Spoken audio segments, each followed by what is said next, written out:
রাধে গোবিন্দ বন্ধুরা, আমি আজকে আপনাদের কাছে শেয়ার করতে চলেছি যে শয়ন একাদশী নাম কেন হয়েছে এবং এই একাদশী করলে কি হয়।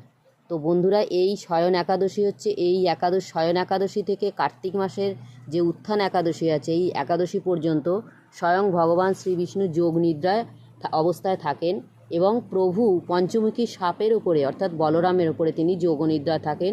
আর স্বয়ং মা লক্ষ্মী তার পদসেবা করেন যাতে তার এই যোগনিদ্রায় কোনো ব্যাঘাত না ঘটে।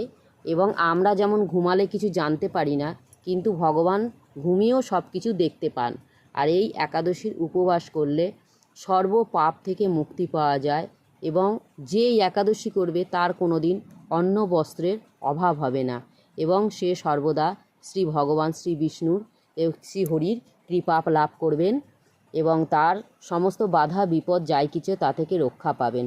হরে কৃষ্ণ, জয় রাধে গোবিন্দ।